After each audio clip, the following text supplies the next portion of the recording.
بھلا دیکھو تو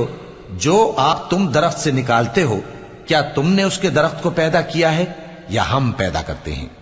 ہم نے اسے یاد دلانے اور مسافروں کے برتنے کو بنایا ہے، تو اے پیغمبر صلی اللہ علیہ وآلہ وسلم تم اپنے پروردگار عظیم کے نام کی تسبیح کرو، سو ہمیں تاروں کی منزلوں کی قسم، اور اگر تم سمجھو تو یہ بڑی قسم ہے کہ یہ بڑے رتبے کا قرآن ہے جو کتاب محفوظ میں لکھا ہوا ہے، اس کو وہی ہاتھ لگاتے ہیں جو پاک ہیں، یہ رب العالمین کی طرف سے اتارا گیا ہے۔ کیا تم اس کلام کے ماننے میں دیر کرتے ہو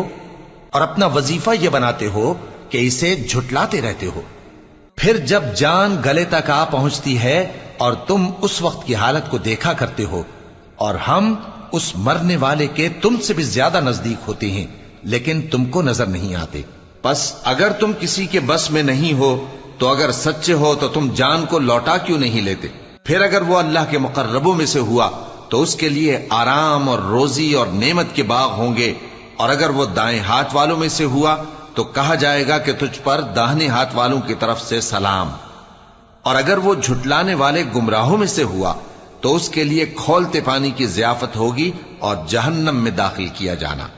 یہ بات واقعی یقینی ہے، تو اے نبی صلی اللہ علیہ وآلہ وسلم تم اپنے پروردگار عظیم کے نام کی تسبیح کرتے رہو۔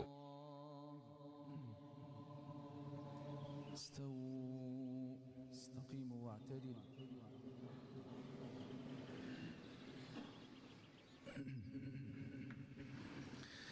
الله أكبر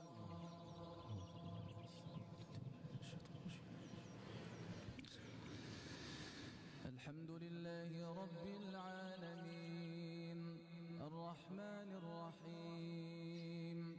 ملك يوم الدين إياك نعبد وإياك نستعين اهدنا الصراط المستقيم